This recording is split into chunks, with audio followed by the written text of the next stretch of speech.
Good morning, wrestling fans. Welcome to the Pain Clinic for July 27th. Sorry, July 25th. I'm getting ahead of myself. Hell, we're at the end of July. It's crazy, man. It's crazy. The time flies by. Let me get the holidays today. There's just a few. We've got Culinarians Day, which I've Cook's Day, I believe. Unless I'm saying that incorrectly. Day of the Cowboy, which is always the fourth Saturday in July, National Carousel Day, and Threading the Needle Day. Birthdays today, we've just got one. Finn Balor is 45. You might have seen him on SmackDown last night. Happy birthday, Finn Balor. Hey, interested in roller derby, want to be a skater, officiate, Rock City Roller Derby needs you. Contact recruitment at rockderbyrecruitment@gmail.com and join Rock City Roller Derby, the men's team, Flower City Fear, FLOUR, flowercityfear.com. Always looking for help. We got a lot of things coming up real soon. And in fact, today, if you want to come out to the Dome, I'll be announcing a double header, Rock City Roller Derby versus Penn Jersey. Penn Jersey from the Philadelphia area are coming up to Rochester to play Rock City Roller Derby at the Manette Hall. Please join me. I would appreciate it. It's a lot of fun. It's a blast, and you can hear me talk about something besides wrestling. Today, though, we've got a few things we're going to talk about. I think today on my docket, we have just a few things. Obviously, we had the Saturday night's main event last week, but that kind of brought up some other things. We got AEW's Redemption tomorrow. I want to talk about Unreal a little bit. A lot of non-competes are up this past week. What happens with the non-competes? Mike Santana makes a surprise appearance, or was it surprise? And let's talk a little bit about Tom Brady too, as well. Before we get too far, I'm your humble host, the Cash Man. I'm joined by the Parts Unknown Rochester, the Artiste. I'm sorry, Rob Sanderson. Didn't mean to say that because DC Dan Cole from NC just is checking in as well. We are all three of us are here today. We want to thank you so much for joining us. How are you? Well, first off, Rob, how are you doing today? I don't know if this audio is working. I think it might be. Yeah, Good I hear morning. you. I hear you, brother. Yeah, good. Well, it's nice to see you. Good morning. Thanks for being here. And DC, how's everything going down in NC? Hot and wet. Hot and wet. That's it's perfect day here in Rochester. That's what she's. But a boom. That's what she said. All right. We're here to talk the world of pro wrestling, and we got the. I'll start off with the biggest event of the weekend, which would be AEW's Redemption, Montreal, Canada tomorrow. They spent a really good time this past week on Dynamite setting up the card. DC, anything intriguing about this card that really you want to see? Uh, Nothing really stands out. Um, Not one of their best cards. I'm sure it'll still be great matches. I can't pinpoint anything I'm entirely looking forward to. Um, at this point, I'm just hoping everybody comes out healthy. True, true. It's the lull before all in, kind of. It's kind of Uh, like whenever WWE has one before WrestleMania, I always feel kind of the same way about it. It's like nothing is probably going to change that dramatically. I'm guessing, but there are some great matchups on this show. I mean, Bandito Kyle Fletcher is going to be amazing. Like I know that. yeah, without a doubt, and especially after what apparently I don't know if you guys saw or not, but they were at Comic-Con yesterday, and AEW's at Comic-Con. And Kyle Fletcher and Bandito had a little brawl during a question and answer session with there was a whole bunch of wrestlers who were there taking questions from the crowd. And those guys were brawling all over the front, which, obviously setting up some heat for get some people watch the pay-per-view, I guess. But, that to me, I mean, I want to see Omega, Kevin Knight, uh, you know, uh, does Andrade take a title, get his title, from Mark Davis, and his, Tekla's taking on Willow Nightingale. So there's some solid stuff there. What about you, Rob? What you think? I see the flag, so you must be with us. Uh, The the same feelings. I mean, I think it's gonna be really good night of wrestling, but I there's nothing there's nothing that I need to see. Part of that is just the consequence of putting on such great TV shows in the last month that um, it doesn't feel like this is. It doesn't feel like this is necessary. It doesn't feel like there's a anybody to be redeemed or to redeem themselves on this redemption. I don't know. I'm not. To me, it feels very in your house like, and it's just not. It feels very. I don't know, small in importance compared to next month's pay per view. So, um, I don't know. The matches will be good. Off the top of my head, if there's something that I'm like really looking forward to, Painmaker Tommaso Ciampa. no, it's not. That's definitely not it. Yeah. I mean, it, Hecla and Willow is intriguing just to see how that finishes. And I mean, the main event will be a great match. I don't know. Maybe it's the latter match I'm looking forward to the most, to be honest. But a lot of this, I just like a lot of it just seems so forced.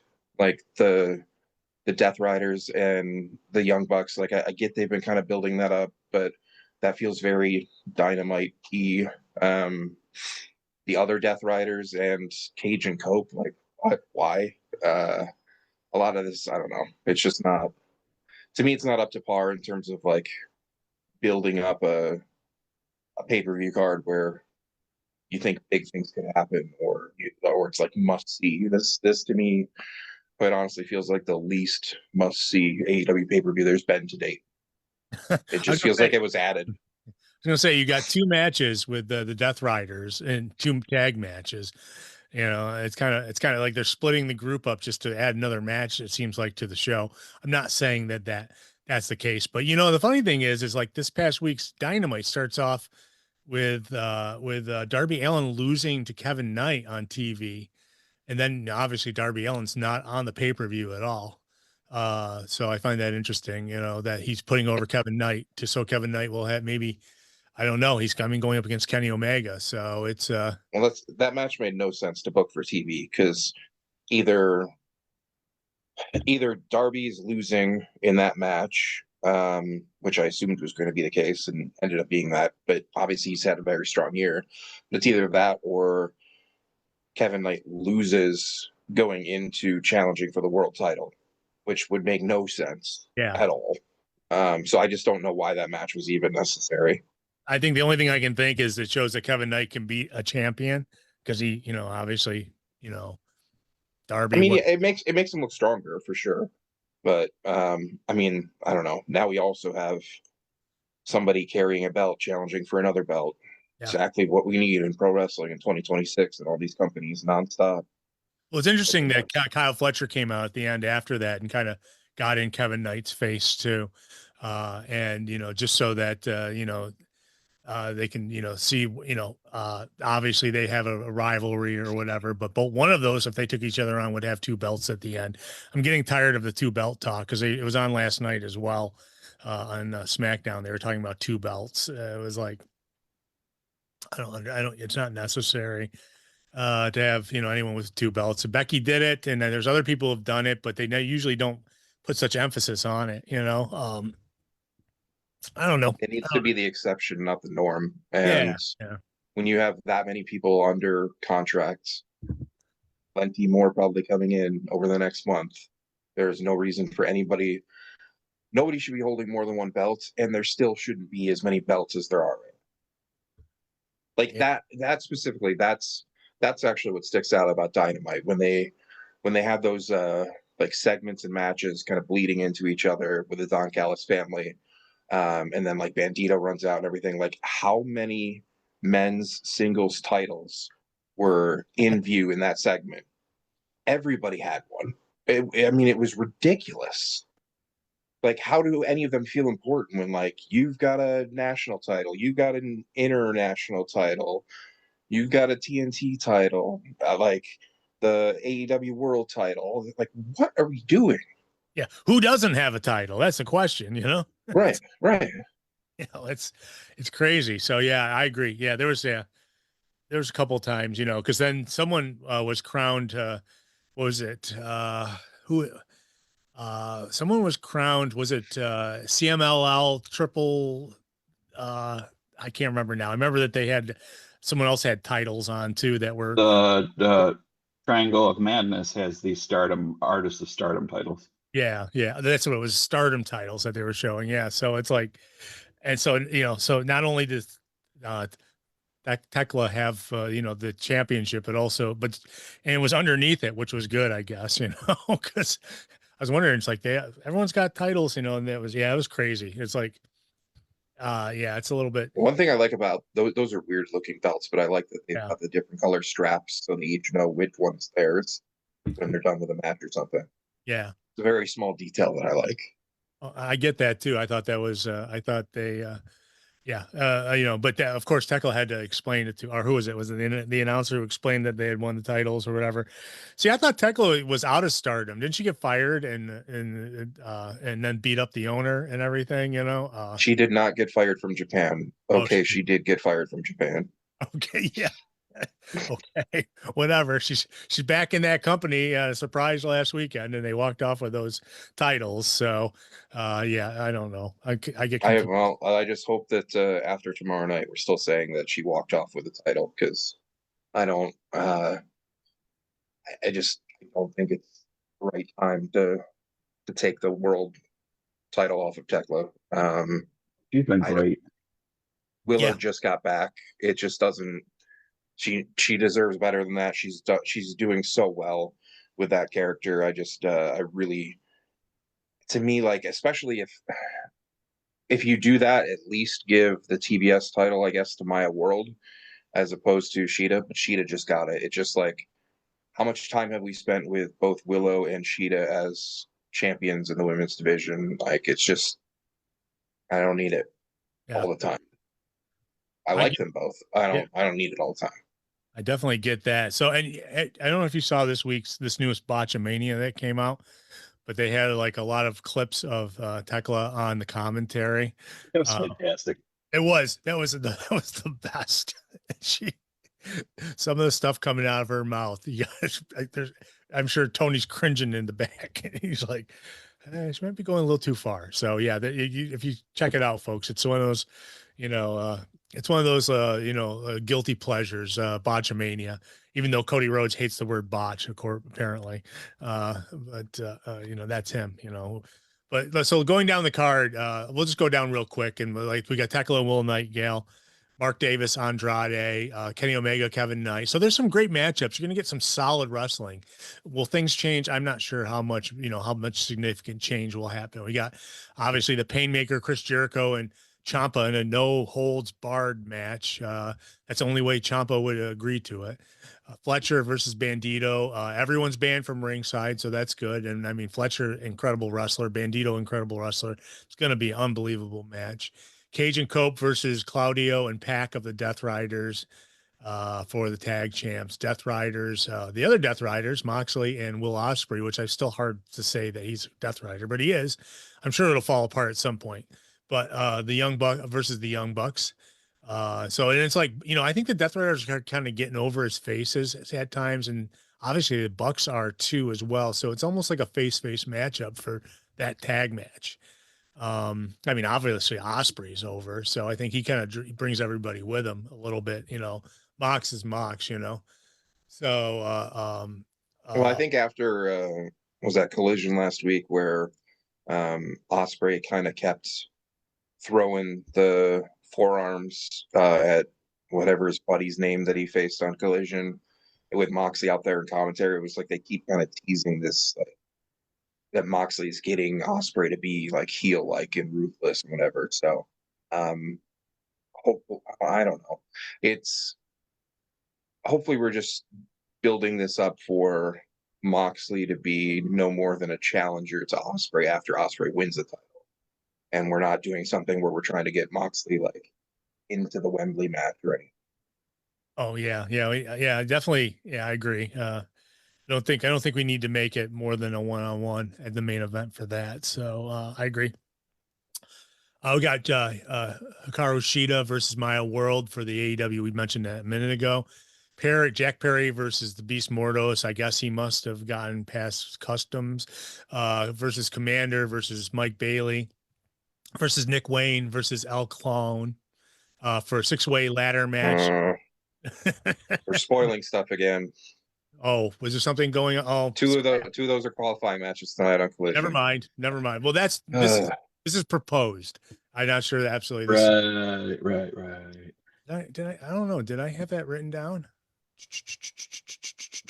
Oh, pardon me. Never mind. And then I'm not even going to mention the last one because it's I don't know if it's a that was the only thing missing from the card so far, I think. So double chain match. Yeah, that's announced. Yeah. So I'm going down the list here. Card is subject to change. Just throw that out there. But yeah, you got a double chain tag match. The Bang Bang Gang versus the Dogs. And they've kind of been off doing their own thing for a while.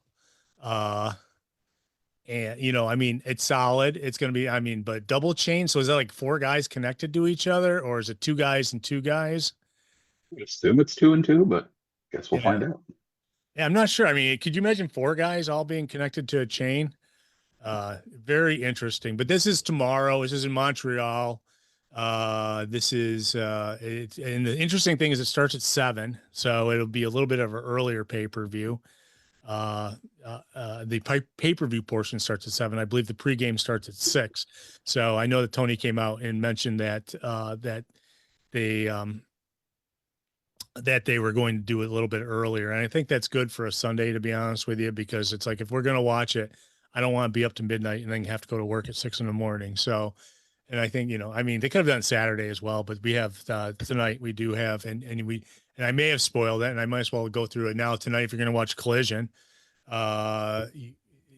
have a bunch of mixed matches from things that will be going on during the pay-per-view. And they have a Tekla and Sheeta versus Will Nightingale and Maya World.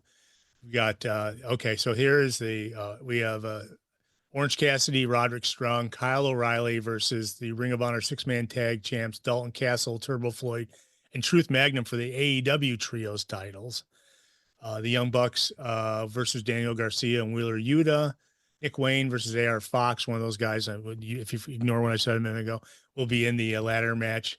Leo Rush versus El Clan, who one of those guys will be in the ladder match. Tom Ciampa versus Zachary Wentz, which it's a shame that Zachary Wentz and those guys they haven't really had a chance to explode yet on the AEW yet. We got Jay Lethal, Blake Christian, and Lee Johnson versus Scorpio Sky, Matt Sydal, Dante Martin, and CMLL Women's Champ Persephone is in action. That's on tonight.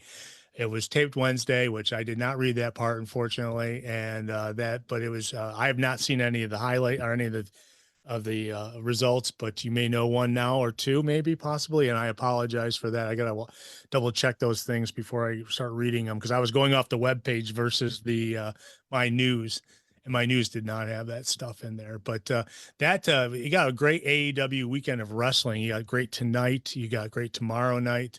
And like I said, there's some solid matches. Do they really affect? Will they affect All In? I don't think so. I think All In's got a solid lineup already of what we're expecting. It just may affect the relationships between wrestlers going into it a little bit. Maybe like you mentioned, Rob, the Mox, and Osprey on Collision last week. I think maybe that'll get extended a little bit. I don't know, but it's going to be definitely solid stuff going on. So we're going to talk about some other stuff that maybe I won't be spoiling. I am a fan of this, and we've talked about it before, and I know that not everybody is, but Unreal Season 3 came out this past week. If you've been watching any of the other ones, they do like a 3-month period where they lead up to a big match and everything. And I will say that I watched the whole thing, pretty much like binged it this past week, and it's good. There's some good stuff on it. I'm now a fan of Trick Williams. I know I wasn't a fan last week, or I was like kind of like questioning why he did certain things, but as a person, Trick Williams, we get to really learn who he is on one of these episodes. Really, really good guy, and I was excited to, I'm glad that, I've kind of changed my opinion on him. I mean, I don't like, I don't know. His whole gimmick is kind of silly still, but it's like, I think that as a person, I'm a fan of his now. But the coolest things about it were this was in a period where, the vision in WWE was having all the injury issues. And it was just like episode after episode of them losing another wrestler. And it was just really interesting to see how they scrambled and, what they decided to go with and everything. Have either of you guys had a chance to watch any of this yet? Any of the new season? No, I am still in the midst of my, I don't know, embargo boycott of anything WWE.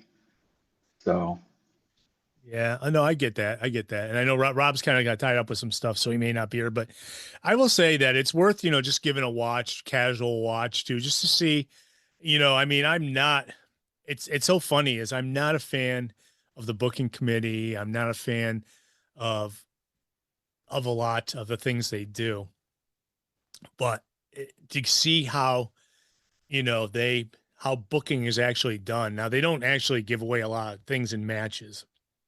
I think there was one thing in the 5 episodes I watched where Punk was talking about being swung like a pendulum against the ring pole, support pole in the corner. And I mean, that's probably the biggest thing that they did in all of the whole show, showing in-ring stuff. Beyond that, it was just, a lot of talk.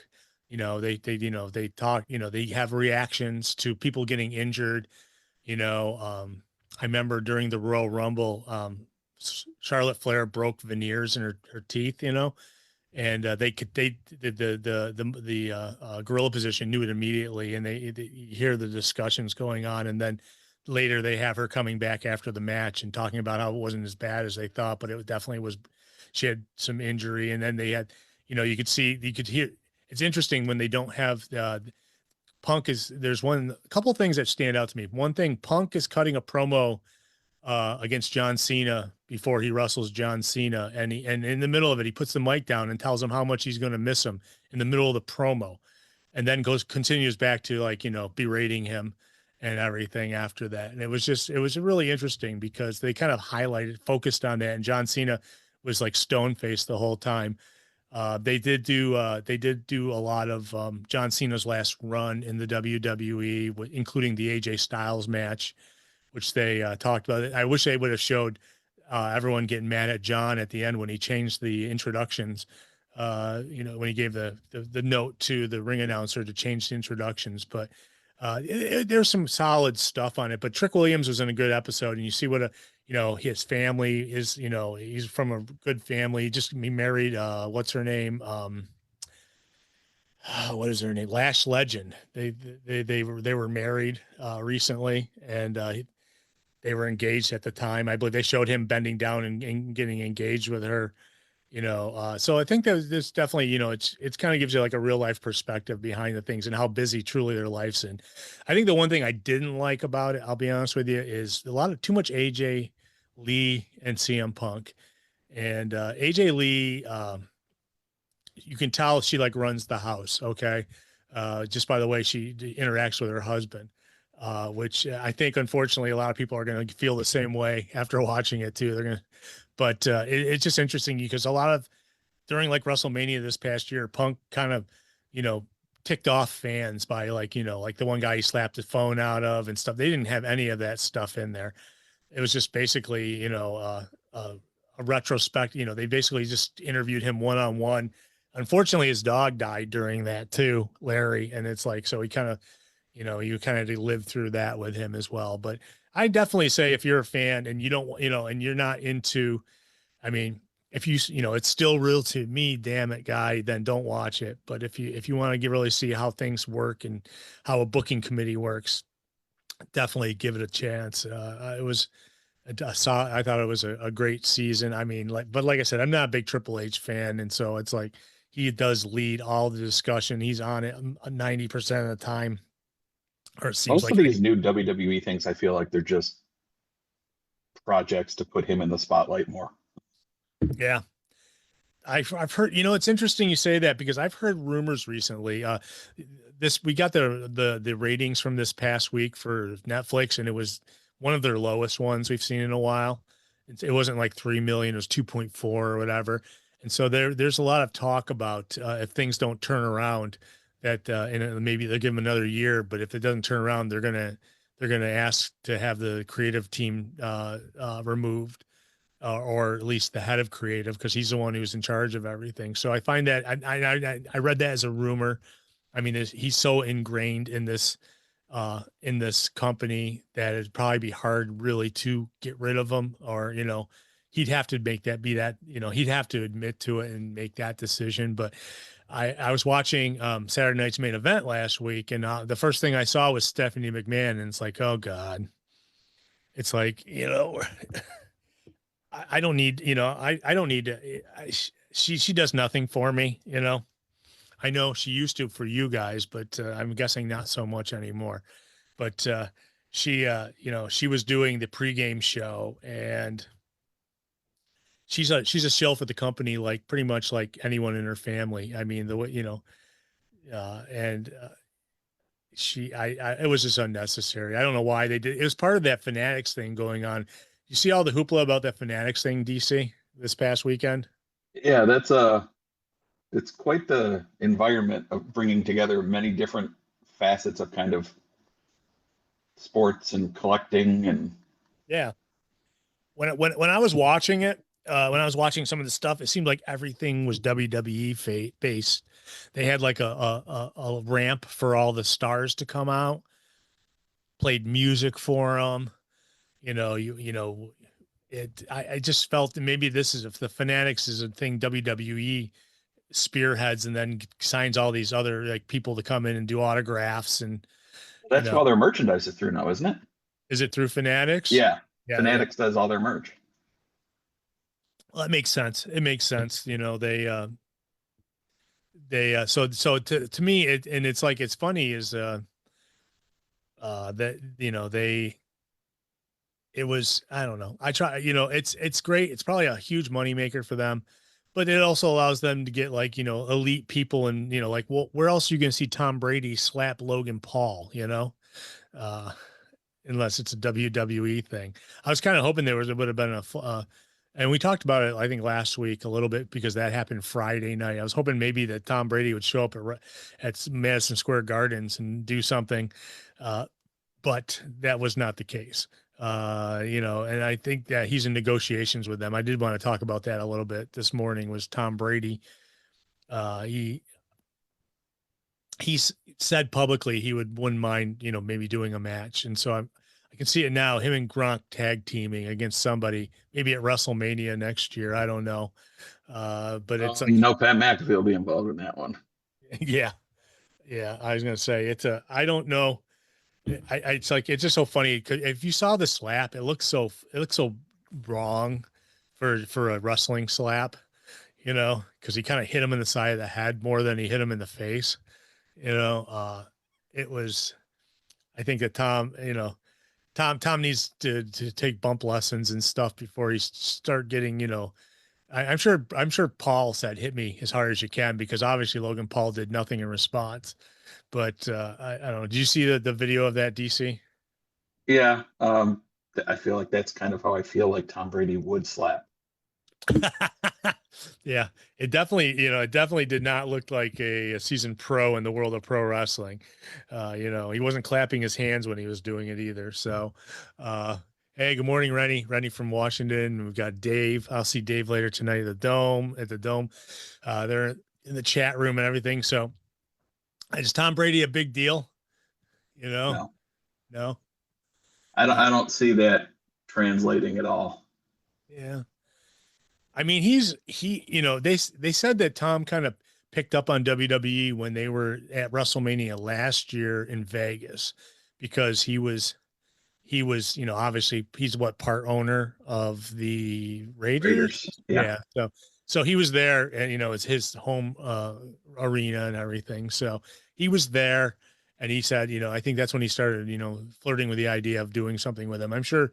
I mean, people would love to see. I mean, Tom Brady, obviously a retired superstar, retired football player. I mean, obviously it would be, something that he probably, obviously wouldn't go out and get hurt doing, but I could see him doing something with him. But he always seemed like the high class guy because he had that wife Giselle and everything, and it was like, oh, Giselle, the model, and I think that and I don't put WWE in the same class as maybe like upper class stuff like that. Not to say that I think he's a snob or anything, but I don't think Tom.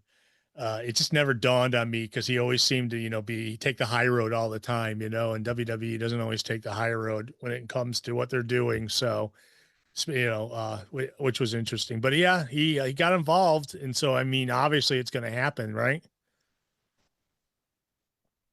That's what I think. Unfortunately. Yeah, that's going to happen. So, the one thing Rob and I were talking about I think after you left last week was we talked about Danhausen was doing a parade from the Javits Center to Madison Square Gardens. He was going to do and of course it rained. And so in lieu of walking the distance, they actually put him in a bus. And in the bus with him was not only him, but three mini Hausens. And they ended up showing up during the match he had on Saturday night's main event. So it kind of like gave that away that the mini Hausens were coming back. But they also involved a lot of the New York Knicks because they had like one of the guys, Cat, I think his name is, or not. That's not his name; it's his initials. But he's a dude who plays for the Knicks and Anthony Towns. Yeah, Carl. So what Danhausen did was put a cat in a cage, which he had debuted on SmackDown on Friday night, into his cloning machine, and out came Carl Anthony Towns there, and he ended up choke slamming everybody, and obviously Danhausen ended up winning. But the whole night for the Saturday night's main event was like a Knicks love fest. If you don't like the Knicks, you probably hated it. And then the worst part is the last thing of the night was Roman Reigns coming out and honoring what's his name, Brunson, with a belt, but that was it. There was no match or anything, but there was a disturbance at the end, and then we had Seth Rollins spear Reigns from behind because they're taking each other on at SummerSlam and next weekend, and that was interesting because when you have Seth Rollins and you have Roman Reigns in a matchup, who's the heel and who's the face? Who do you think, Dan? Yeah. I don't know. I don't know.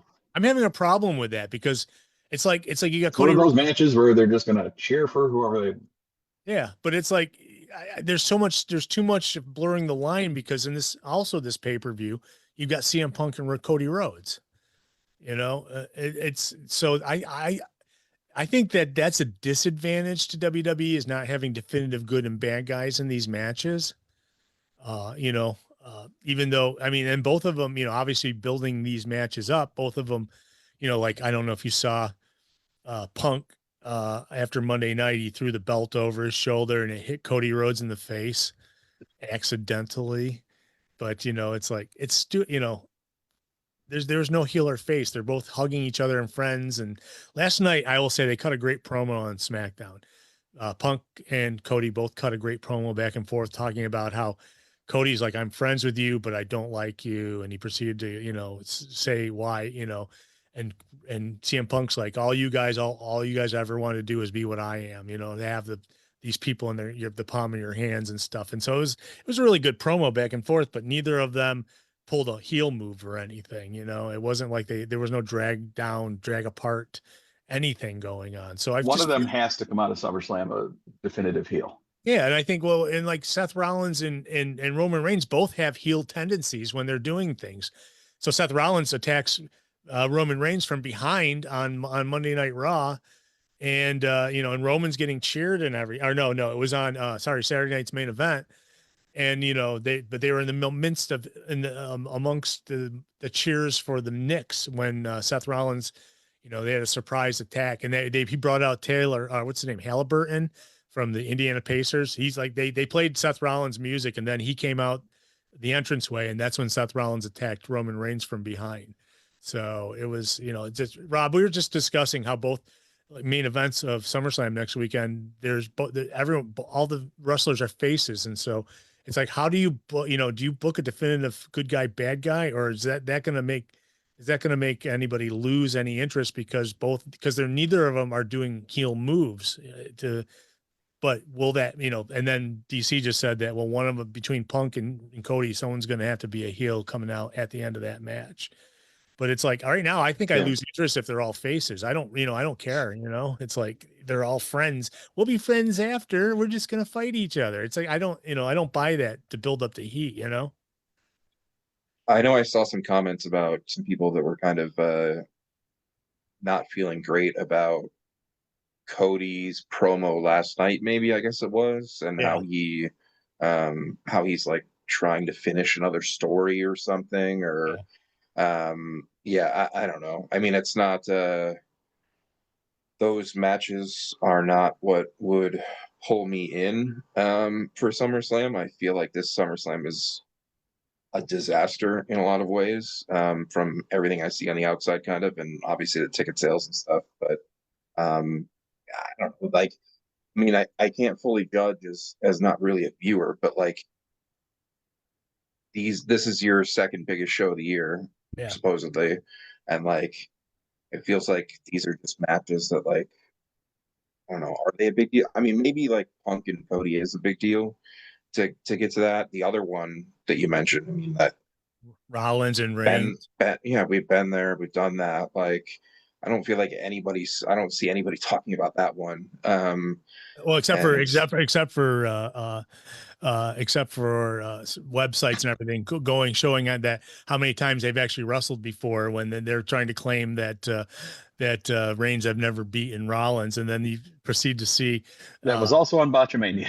Yeah, Botchamania. Yeah, they showed that as well. They showed all the different times that that Reigns beat Rollins. So, yeah, it's like they take advantage of the lack of memory, obviously, which is, of course, sharp people don't forget things like that. It wasn't that long ago. Well, I mean, when you consider who's in charge of WWE and who they're friends with, you can create any reality you want just by lying. That's true. Don't they have all these people? Like, why aren't we creating new stars? Like, and that's one of the things. You could say that, like, Kevin Knight tomorrow night getting a title shot. Like, does he deserve that yet? I wish they would hold off a little bit more. I want him to be in that title picture, but I feel like he should be built up more, and obviously not a different champion coming into it. But at least it's fresh. Like, why? Like, you have so many people again under contract in NXT, and people you've called up, and like people that are sitting on the sidelines. Like, do you really have to go back to this? Like, you can't think of anything else with your whole creative team, or lack thereof. What's funny is I was talking about Unreal while you were out, and one of the big things about they had like a couple of episodes in a row where they kept losing people from the Vision, to injury, and then they were saying, well, we have to bring up these new, we have to bring up people from NXT. There's guys that we'll have to bring up because we're running out, and they were like saying about how like none of the people from NXT had worked with main event guys, and so it's like, so then that's when they brought up Trick Williams, Obafemi, Javon Evans, so they it was interesting because they spent a whole episode showing the guys from NXT and how when they it seems like they lost Seth Rollins going into WrestleMania, then they lost Braun Breaker, and then they lost Bronson Reed. And so it was interesting. In the Unreal show, seeing how they deal with that and how, and it's like building new stars is the hardest thing in the world. And that's what I think WWE is having a problem right now. Yeah. Obafemi's over. He can do the walk and everything. And he's like, obviously he's a giant, but they also had him job out to freaking Brock Lesnar the last time he wrestled in a pay-per-view. So, he did beat him once as well, but it's like, I mean, and that's a cool thing about Unreal too, is they go and follow some of these new guys, and Obafemi's one of them, who you find out he was a football player and everyone knows him as Isaac and all these other things. So, and Trick Williams as well. You get to meet his parents. So there's some, I was promoting saying, give it a chance, watch it. If you don't want to know too much, then don't. But yeah, they're having a difficult time creating new stars in WWE right now. They've got 4 hours of, what they used to have they used to have 5 hours, now 1 hour less on SmackDown, but of their prime, SmackDown and Raw is only 4 hours in total, and they're having a hard time keeping people healthy and, and introducing new stars. And it's like, you got to, Danhausen was a blessing to them because, he's always going to be like how he is now. I mean, that's how he was in AEW. That's how he was in Ring of Honor. He was a little bit more of a wrestler, and he would pour the teeth into people's mouth. I haven't seen that yet though, but which I could live without. I mean, I saw he posted something with some new merch coming out, including a jar of teeth, which, I mean, for the longest time, maybe still, we're not allowed to import like Kinder eggs from Canada because of the choking concern for children. But a jar of teeth, I don't know what the restrictions are on that. I mean, again, I've seen a lot of the clips that Danhausen posts. I watch, and I saw the attempt at the parade. Yeah, the riding in the But bus with the mini Hausens and the yeah, just, I mean, doing what they could to try to salvage that with the weather. But then, like, why is he wrestling so much? yeah. I mean, I'm fine if you want to build up a long-term thing for him to wrestle at SummerSlam. Yes, do that. But he doesn't need to be wrestling on like a lot of shows. I understand the Madison Square Garden thing. I think he had a match on that, but like, Yeah, I did. He beat dude from what's his name? The guy with the big head. JD The McDonough. Yeah, JD McDonough. mm, But he had help too. He turned, like I say, he turned a cat into Carl. What's his name? Carl Anthony Towns. Carl Anthony Towns. Yeah, he turned into a basketball player. Then he came and choke slammed everybody. And it's tried to choke slam, and now he's taking on at SummerSlam next weekend. He's taking on Dom. So single-handedly hopefully after that he's not in another match too soon. But again, I think that's something that you can really quickly over and Yeah, but even and his that's matches have like goofy things that happen, exploding turnbuckles. I mean, it's not. It's just it's that whole gimmick. He doesn't. He needs to do a match to a certain point, and then his gimmick takes over. You so we curse should do an somebody. exploding ring match like AEW's. Yeah, the exploding. Oh, thank God, someone has to cover John Moxley. Oh my God, there's a sparkler on the ring post. Everybody run. The Yeah. exploding ringer is Gilbert on his way out. Yeah. Yeah. So, yeah. I So don't know. It just seems like with a lot of this stuff, like I didn't know, like you just said that this is going to be the third Brock and Oba match. yeah. Why? Like this is your big pay-per-view. Like, did you really need to have them already wrestle twice before now? Well, because they each have one win, and they go, "Oh, we got to break the tie," and obviously Brock's putting them that's over. the laziest booking there is out there. Like I always push back on that kind of stuff, and the same thing goes with like that reminds me of like Jericho and Champa and everything. Like it doesn't all have to be like, oh well, they're gonna get their win back, and then we're gonna settle it in a rubber match, and like it just stop. Like you don't need to give every feud a 3 match plus run. Oba and Brock is something that is such a big deal that like it was a big deal the first time they did it, and then in my mind, this should be the second time. Yeah, That should be it. well, what had was Traditionally you would give Brock the win first, and then give Oba the win the second time, and then you're done. But they did the opposite. They gave Oba the first win, and then Brock. That's when Brock retired at WrestleMania, when he took his boots off and everything, and then obviously he got the win back soon after that. Open challenge, and it was a win, and then it led to yeah, it is lazy booking. I agree. There's a lot of lazy booking going on. The interim women's champ that is going to be in a ladder match at SummerSlam. For an interim belt, and they proceeded to explain it last night on SmackDown that Rhea's still the champ, but she'll get a chance to take on the interim champ when she is healthy enough. And I think she had a torn meniscus, I believe. I think that's what I read. she had something going on where it's going to be a while before she's back. So, but they kind of like downplayed her injury. Maybe it wasn't a torn meniscus. Maybe, or if it was torn, maybe it wasn't too serious. Something she could rehab back or whatever. But hell, she's been at freaking the slab fights since she got hurt, and she looked okay there. You know, losing her mind when Jack Swagger got freaking knocked out. You know? Oh, CTE fight or whatever that's called. Yeah. Yeah. Is that what they call it? Yeah. Concussion League.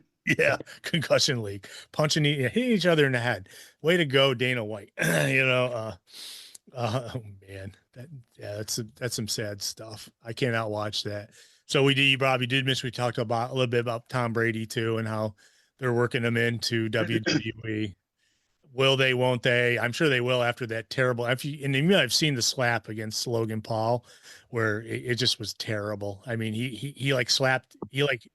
He almost cupped his ears when he hit him. You know, it was like it was just it wasn't a wrestling slap. It was a I don't know what I'm doing slap. You know. Well, and I mean, in fairness, like I guess that's kind of how it should be. Like, I mean, from a I don't know, from a wrestling standpoint, like Tom Brady shouldn't know how to how to bump, for example. But yeah, I don't know. I mean, it wouldn't be the first time, but it would be pretty stupid if they did this stuff and did not follow up on it. So Yeah. I think he's still big enough, he's still a big enough name that with like ESPN as a partner and everything else, like it makes sense. I mean, obviously Brady's a Fox Sports guy, but he's still a big enough name on ESPN with whatever hosts they still have left after their corporate layoffs. By the way, we sent our best to Carl Ravitch, you know, and a few other guys because that's terrible. And then Pat McAfee kind of turned a promo out of it, said, "Yeah, they got rid of everybody, whatever," and he proceeded to make it, you know, spin it to make him look good, even though he's like signing a $60 million deal with them or something. You know, Yeah, and I mean, like you can't blame Pat specifically on that. Like that he's taken the deal they're offering. It's the management that has no loyalty to somebody who's been there for 30 something years. Yeah. To just get rid of him to turn ESPN into even more of a bro stool place. But yeah, I don't know. I mean, I think Brady, like if you get the timing right and stuff, like it'll get enough attention that it makes sense. Same way, like I don't care about the Knicks or any of that, but like Danhausen is known now by so many people in this country that it makes sense doing that stuff. So I would take advantage of that if I'm WWE. You know, if you get Tom Brady to agree to do something, sure. Yeah. Now the question is, probably. Yeah, the question is, does Tom Brady want to go to Saudi Arabia for WrestleMania? I mean, he likes a lot of money, so I don't know. Who does? Yeah, big piles of money. Yeah, send him this way. Yeah, Human money. human money. Yeah, human money. So who knows? Maybe is it? I mean, it's a different kind of human money. yeah. Yeah. They call this blood money, Tom. Oh, it's okay. It's all money to me, you know. Yeah, we'll see what happens with it. But it's like, yeah, the interesting thing is that yeah, I don't know if you know he would sign to actually go to Saudi Arabia to do this, but he might do it at like one of the other paper. I thought SummerSlam would have been perfect, but they didn't have enough. They probably don't have enough time to build that up since it's next weekend. But I just feel like it's something that, like, I mean, unless it's maybe, say, Fox doesn't have the Super Bowl next year, right? They just had it, so yeah, unless you do it like if the Rumble returns to the weekend before the Super Bowl, you could do it then, whatever. But like you're not doing it now. Like I wouldn't do it during football season. So that would then maybe mean holding off the Mania.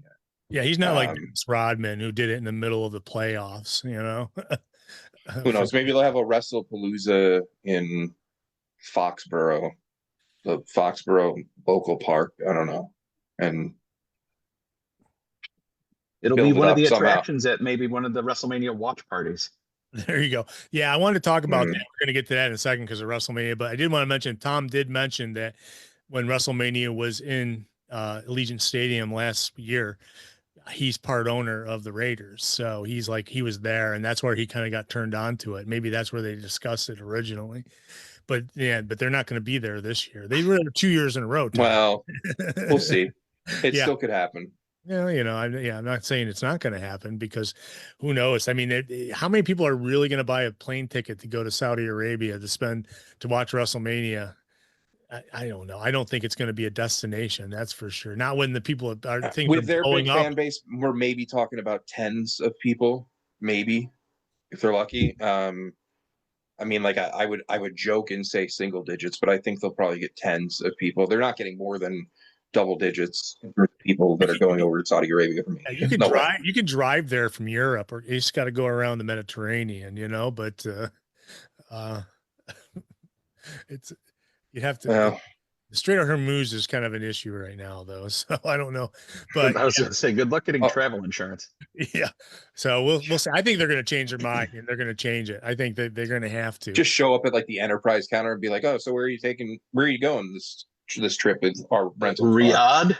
Well, yeah, just quick little John over to Riyadh. Yeah. Oh, I have a great trip. Yeah. Do you want to add the extra insurance? Yes, I do. I get something that gets good gas mileage too, because the gas is never mind. A hybrid, please. Yeah, yeah, he's a hybrid. Yeah, so something else I wanted to discuss while we were on it is Do you think Saudi Arabia rents cars to women, or are they still so far behind the times that they wouldn't allow that too? I don't I think don't they know would. a chance. Yeah, I don't think so. Yeah. Yeah, there we go. That's where we're going, folks. Everyone's going to be wearing a baggie if you're a woman, a human baggie with arms sticking out. Yeah, I don't know. I still rub my head and wondering about that one. But I did want to mention that they're doing these watch parties in the United States, because remember how we had talked when they first announced it? It was like, oh, perfect time for AEW to have a big free show someplace in the United States at the same time. And so I'm sure WWE thought that as well, because they came out this past week and said, hey, not only are we going to have watch parties everywhere, but we are also going to have a couple different events that are going to be in the United States. We're going to have, what did they say? They're going to have a AAA show. It's all going to be in New York City too. The AAA Eternal Glory, and they're going to have NXT Stand and Deliver the week of WrestleMania. So, and they're also going to be doing viewing parties because they listened to us when we said that would be a good time to do a free show because who wants to get up and was it noon? Is that when the WrestleMania would start? Probably noon. I mean, the only good thing about it is it would be over before night. So, but yeah, I mean, I don't mind a daytime. If I don't mind WrestleMania, I don't mind a daytime WrestleMania. The same way that I like the idea of Redemption starting an hour earlier, because you really don't need to go till midnight on a Sunday night. So, I don't Let's know. normalize having pay-per-views on Saturdays. It's getting there. It's getting there. We'll have Saturdays. I mean, if AEW had theirs on Saturday, we would have no Collision. Maybe they couldn't get Collision in like on a Thursday night or something, but I would, but the WWE is, so they're like worried that, one, nobody's going to travel to see their show, and two, everyone's going to want to watch wrestling. And if I think AEW should do a huge show, like big free one, the same time, just because WWE would do the same thing, don't you think? I mean, they are doing the same thing when they're all in. I think, isn't there a show going on at the same time? Yep. Yeah. So. The worlds collide, I think, isn't it? Yeah, AAA. Yeah, what's good for the goose is good for the gander, as they say. But they're not competition. We don't pay attention. No, except for that we're doing everything we can to draw people away from them. Sure, and it's not doing. Yeah, I mean, that's like, I wouldn't want AEW to do the exact same time, because all that's doing is doing the same thing that everybody's complaining about. And there are going to be plenty of people that are still going to watch Mania and not watch AEW if they did the same time. The same weekend you can do, and you can do it with like a convention and stuff as well. I mean, there's plenty of ways to still do like that big kind of week that's been a thing now for a while with these Mania weekends. But They should do like a Clash of the Champions on TBS, you know, and because that's exactly how that started. Clash of the Champions, the Yeah, WCW. not battle for the belts though, please. No, just Clash of Champions. It's been a That's while since we have one of those. true. Don't. Those No, are now you those are jinxed gone. it. Now you jinxed it. No, those are gone after that last TV deal or whatever. So I don't think those. Yeah, so back when WWE was messing around with obviously NWA and WCW at the time, they would put shows head to head with them and they make them for free. That's how the first Survivor Series was a free thing, opposite Starcade. So I think that if they and that's where Clash of the Champions. And so every time, and Clash of the Champions did very well. It was always a free show, and it never was always on the day of WrestleMania though. They would do like a couple of the day before or that earlier in that day. They would not go head to head exactly, and they don't need to go head to head. They could be at the same day earlier, or if it's going to be a WrestleMania, that's going to be earlier. It could be that night, or it could be the night before. Just something to show them that. It works both ways. And I would do it that night. I mean, yeah, you could do the same day. I mean, there's no reason why you can't do a normal timed show here after that show is going to be, well, who knows how many ads there'll be, but I mean, it should be done by 5 generously. I don't know. I mean, I think there's plenty of ways to make that happen.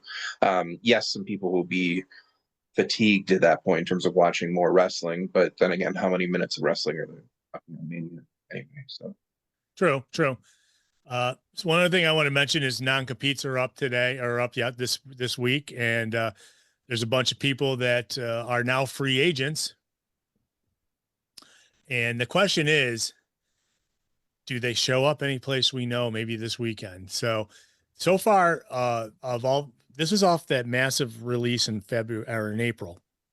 So far, the people have done stuff since they become free agents was Zelina Vega. Now is Zelina with an X.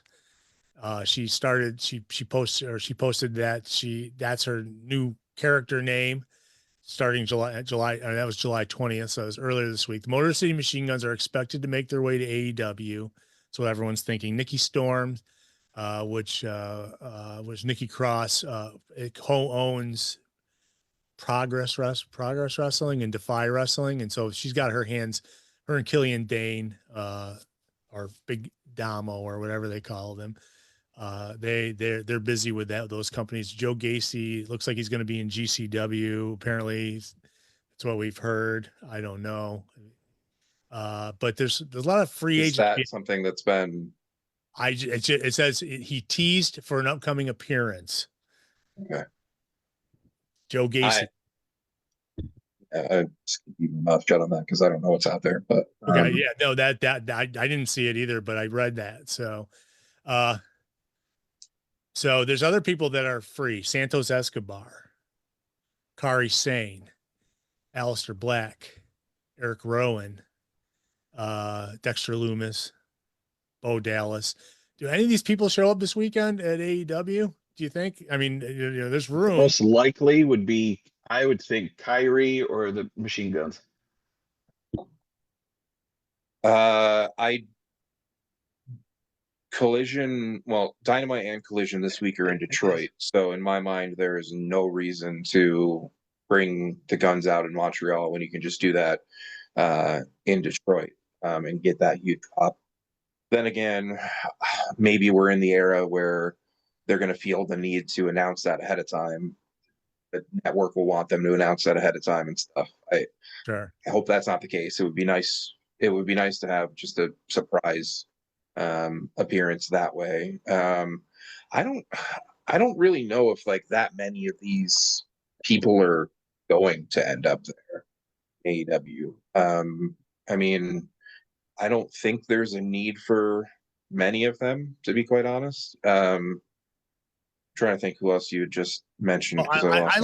Believe me, I like Santo Escobar. I think he had some good moments when he was in WWE, but his injuries kind of took him out.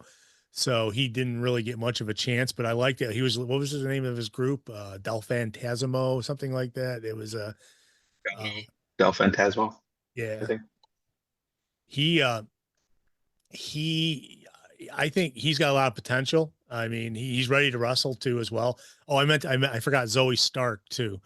I know Zoe Stark definitely could improve any women's division because she's very good. But yeah, I don't know anything. But I mean, obviously, Aleister Black. I don't think he's coming back to AEW. I think that he may have He asked for. shouldn't. Yeah, he may have And asked. well, let me say they shouldn't. Yeah, To either me of them. that bridge is burned at this point. And I don't know. Like he's got a lot of friends there. He's a good wrestler, but I don't see the need for that. And I think for other reasons and stuff too, I don't really want to see Zelina there. I mean, I don't know. In terms of the lists here, I don't know. To me, like the weird thing is, I'm seeing a lot of fans saying they don't want the guns to come in with the machine guns. It's weird because there's also the guns. Um, I I want to see the Motor City Machine Guns in AEW, even if it's just a brief thing.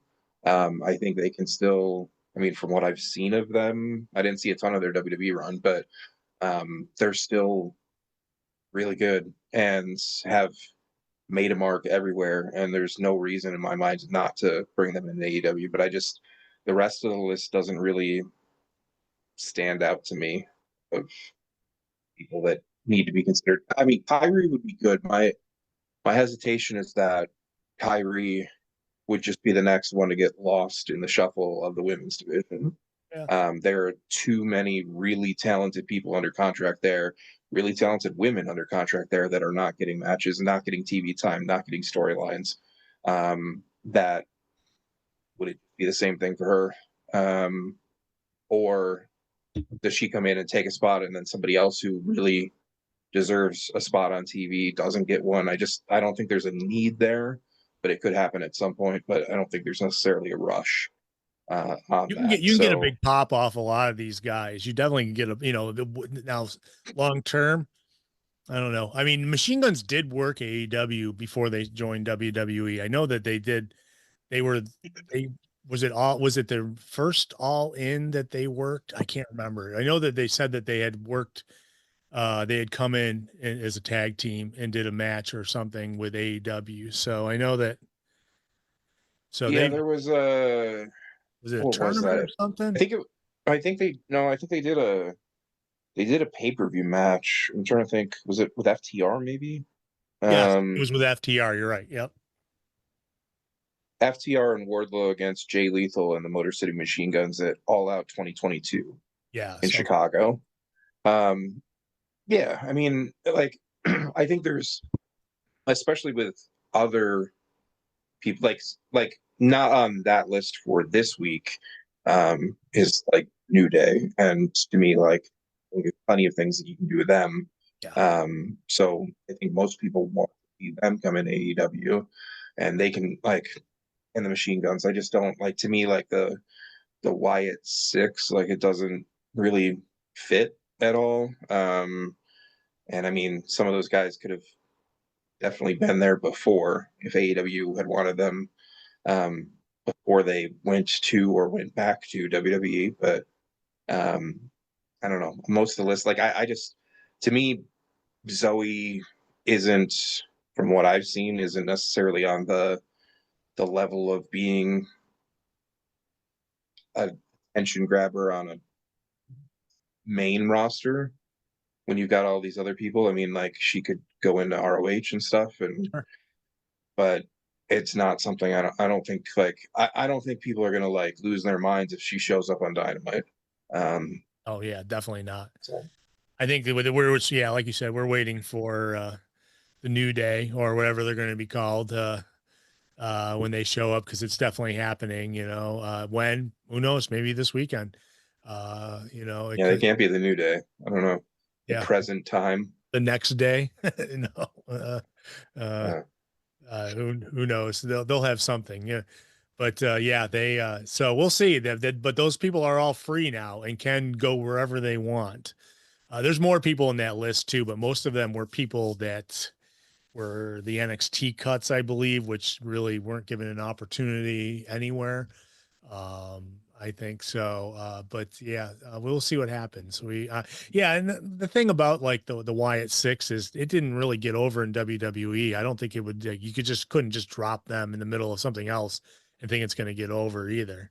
I mean, it did get over in the beginning, but it just was watered down because of their lack of creativity with the group. I mean, I I think don't. some of them could go to TNA and stuff, and some of them will. I mean, a lot of these people on the list are gonna get a ton of indie bookings and stuff. I don't think they should continue with the Wyatt Six characters. I think they should just go back to doing their own thing.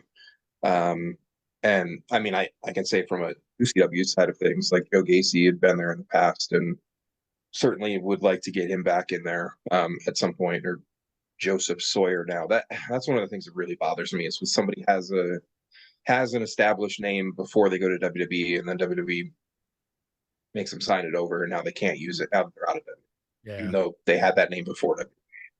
So that's no.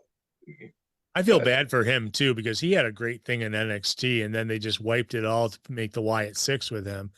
I mean, I liked it, what he was doing in NXT. It was a great character, and it just, it just never. You It could saying have. that just kind of reminded me a little bit of what happens to people like Mercedes Martinez with the hell was that group? Um, the really bad stable with Vince McMahon's Mustafa. Antifa. Yeah, with Mustafa and with Dijak. Something that began with R. Not Redemption. No. I can't. I honestly can't even. Yeah. I blocked it out of my mind. Yeah, I don't hold think I'm on. gonna think. Google for the rescue. Whatever that stable was that we'll get to in a second. Like, that was the same thing that happened when you had like really good wrestlers who got put into that, and then after that, absolutely flopped. Retribution. Yeah, it's the one. Retribution. Yeah, yeah, That's the one. that's what came out of the didn't that come out of the Raw, the live fight club on Raw or whatever? No, Uh, it was Vince Oh. McMahon's interpretation of Antifa. oh, that's what it was. Okay. Oh yeah, and that caused nothing but problems too when they were doing it. So, yeah, And no, then they couldn't do anything with these people after it was done. I mean, most of the people in that group, like, it was just like, well, this didn't work, so yeah, we're just gonna get rid of you. It's like, well, wait a minute, you just put some really good wrestlers in that stable that could have done their own thing, but okay. Um, you yeah, live and die by we will not be watching AEW Retribution tomorrow. That's yeah, that's what it should have been. Yeah, well, there you go. Yeah, so cool.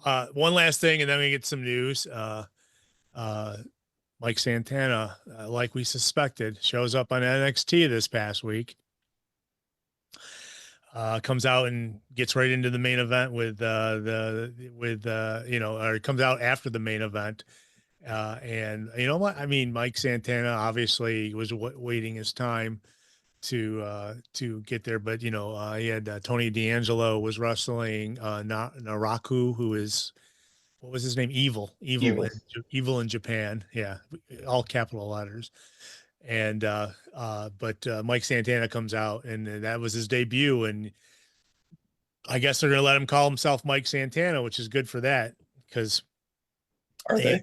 they? I don't know. They didn't They call him. didn't say his name. I They mean, I didn't. saw the walkout, but Yeah, they didn't say his name, so maybe I'm wrong. But it's just like the week before where they had the woman, I can't remember her name now, show up in the end of the match and they couldn't say her name. And it's like it's crazy when these people debut and then they gotta change all their names. But Mike Santana, people know Mike Santana. I think he wrestled on NXT when he was part of did TNA. Yeah, he so I did. mean he was Mike Santana. It's absolutely idiotic to change his name if they do that. There's no reason. I mean, it could be a situation where they're like, "Hey, you got to sign this over," and Santana's like, "No, I've had this for a very long time before you."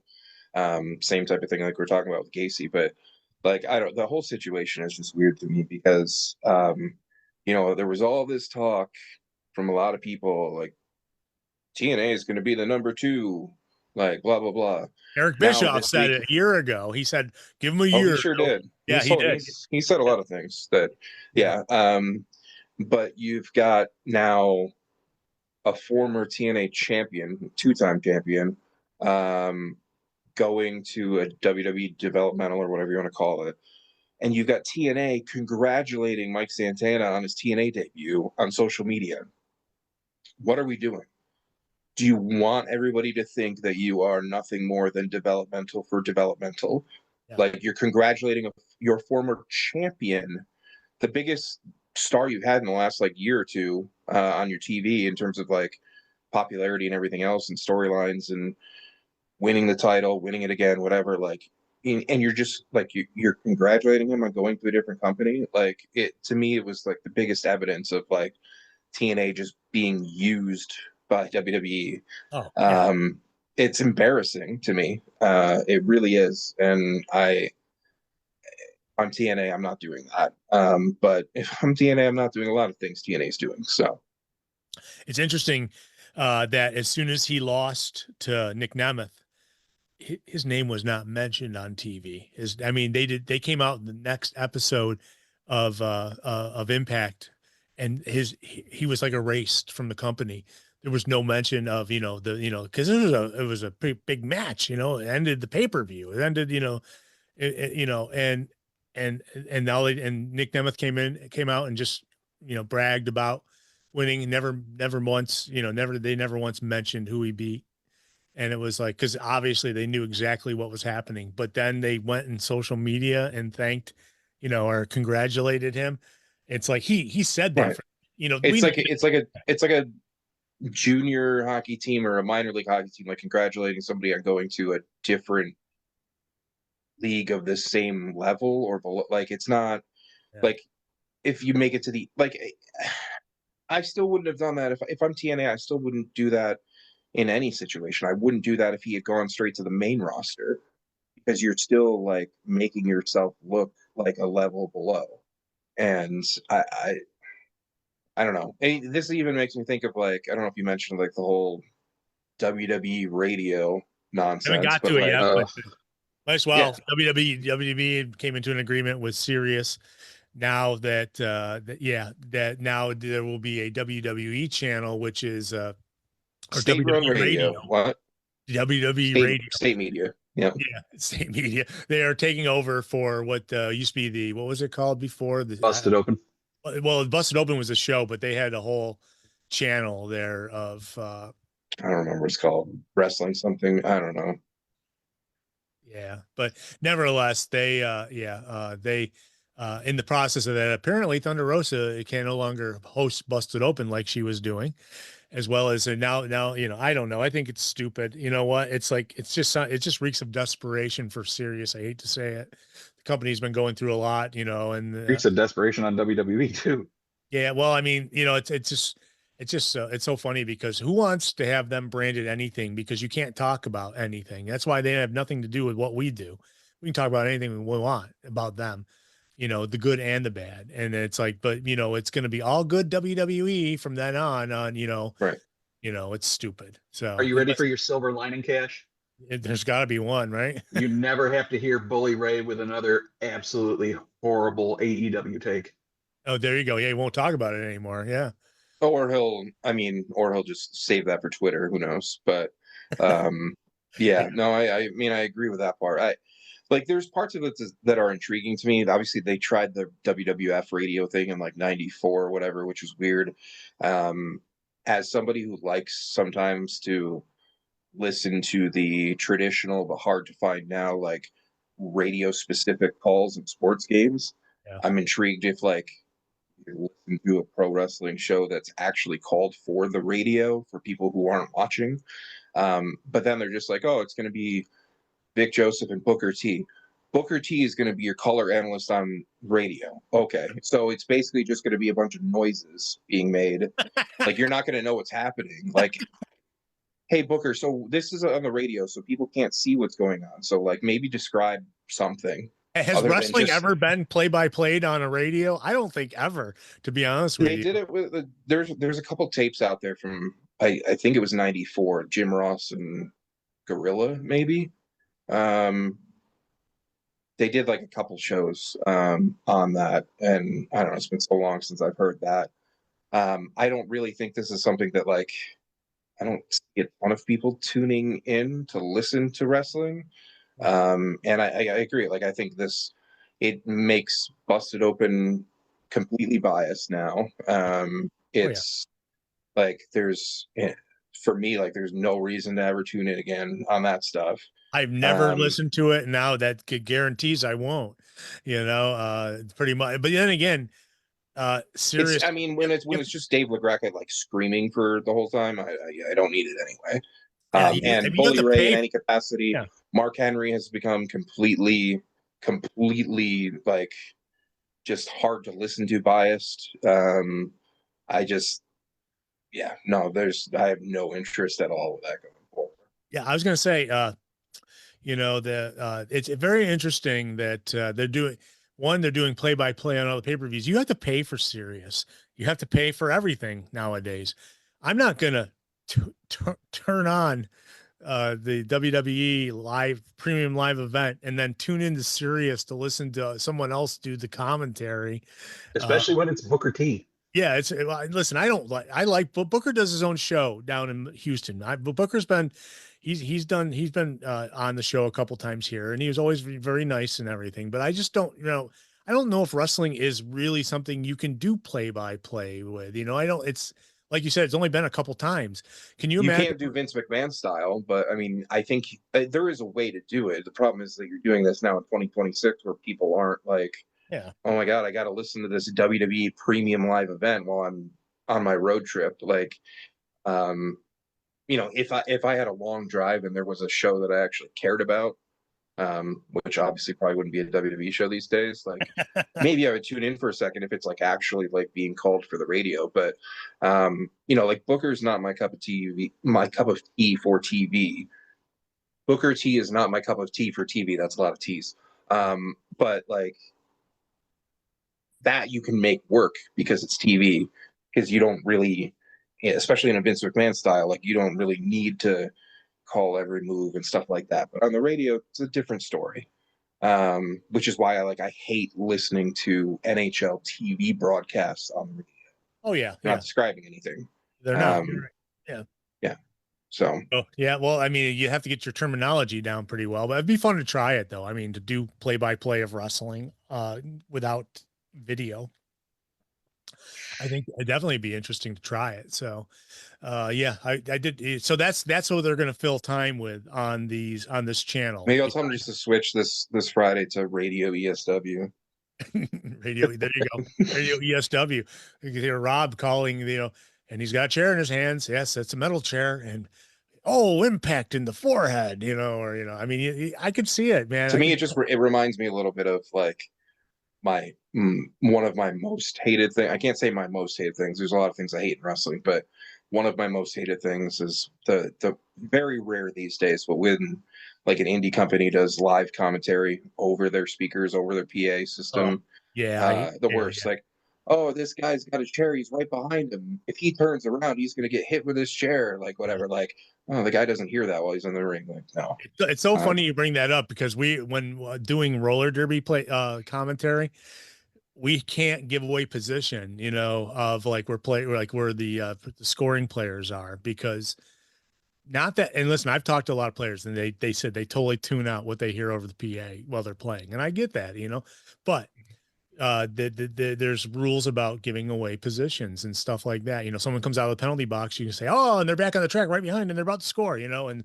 that, you can't do things like that. So, but it's very interesting. Yeah. It's like, the doing an arena PA is terrible. I mean, basically all you need to do is introductions and then wait for the final time. You don't need to sit there and do commentary, but yeah, I agree. I mean, from a play-by-play perspective, like like real sports, like you call whatever you can see. Like you're the person who usually, at least in these days, is like actually at the game, Yeah. should be at the game, and like maybe you notice things that even if it's a TV call, like the cameras aren't showing like a line change or an injury behind the play or something like that. So like that stuff is is worthwhile. But when you're calling wrestling, like I know one of the things that like I have tried to be very conscious of and stuff is like keep looking at your monitor, stop looking at the ring because like I need to call what people are seeing, not what I'm seeing there, because that is where you get into sometimes like, oh, somebody sneaking out for a run in or things like that, or like, oh, this guy is like climbing the top rope here, but on TV they're not showing it because he's going to break up this pinfall attempt in 3 seconds, but you want it to be a surprise to the viewers or whatever. You don't want to see the whole setup. So like you have to approach it completely differently. So I mean, like that being said, like if they actually try to do a radio call, like I probably will want to hear a clip of it just to see how they do with it. I just don't have a lot of faith in Booker T specifically.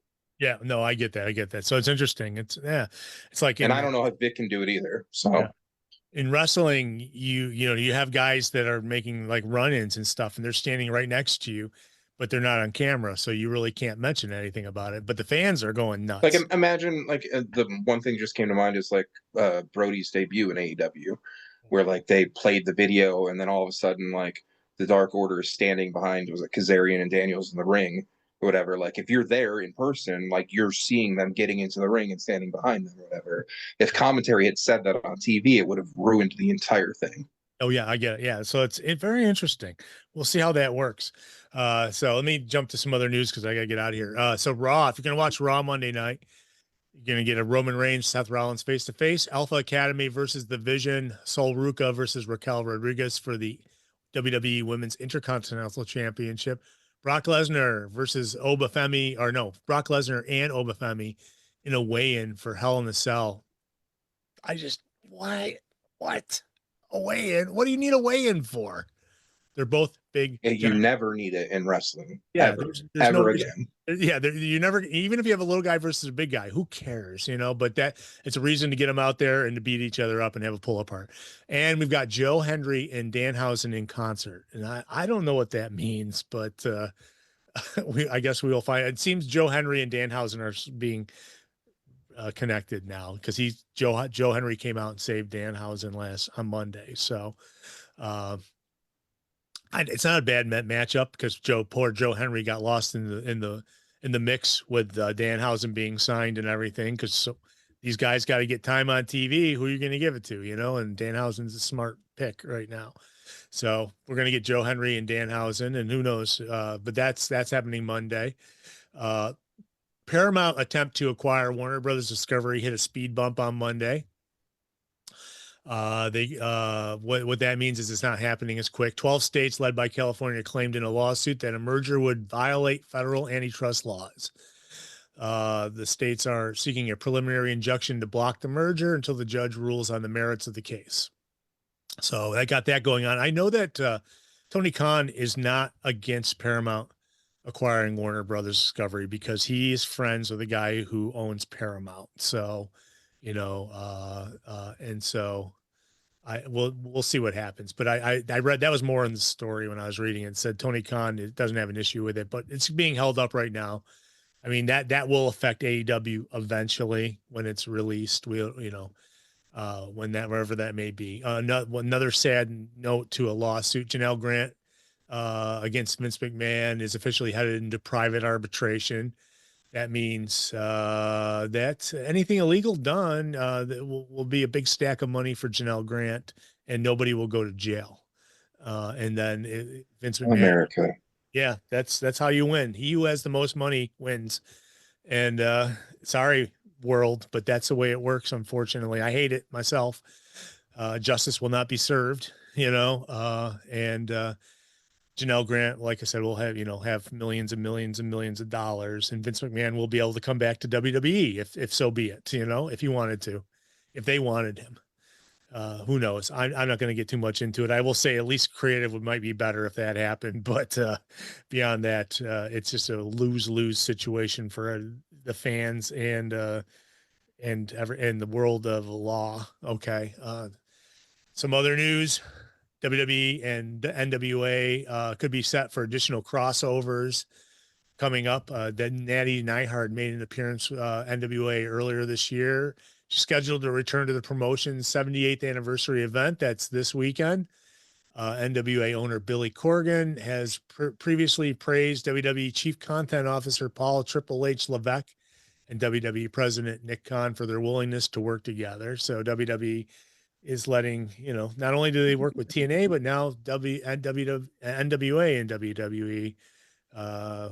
Who knows? I mean, they're not doing anything with Natty anyways, to be honest with you. So, I don't have really too many thoughts on that. You'll find this an interesting story.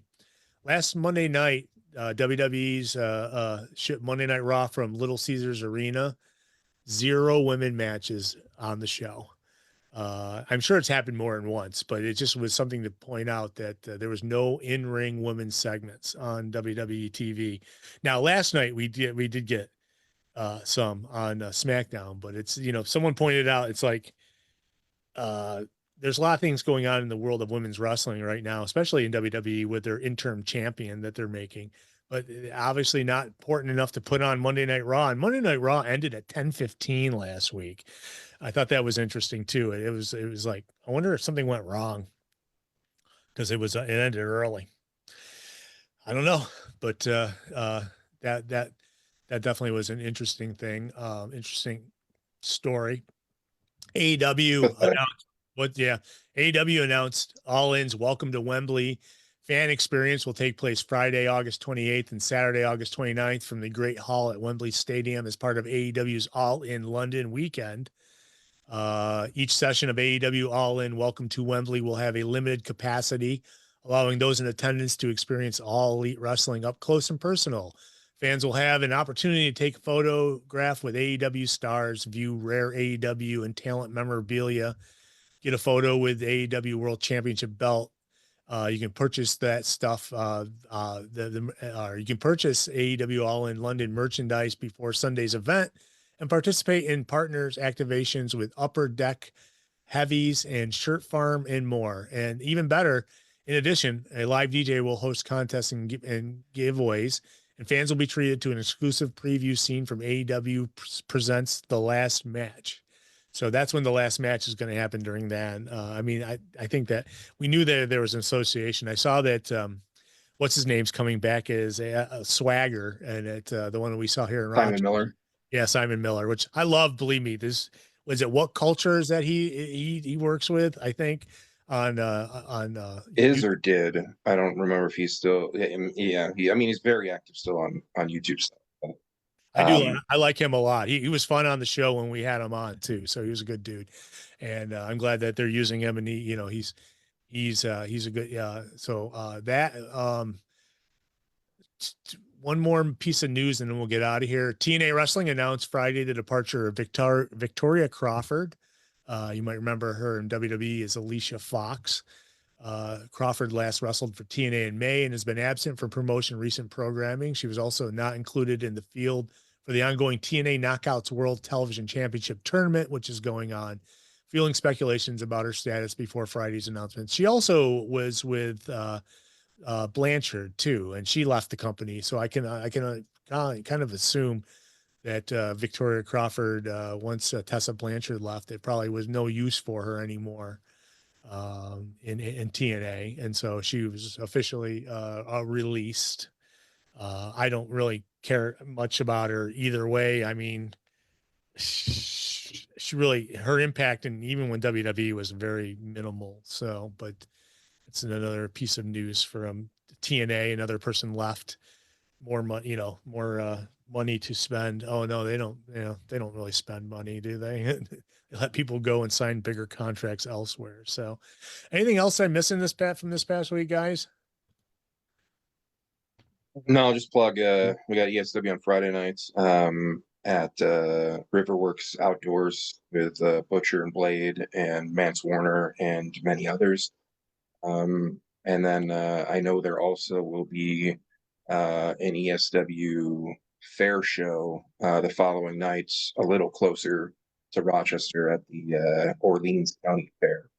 Really? So ESW Wrestling on social media, you can get those details. But looking forward to the Rumble on Friday night there with again the Blade has been back, but the Butcher has not been in ESW since November 2019.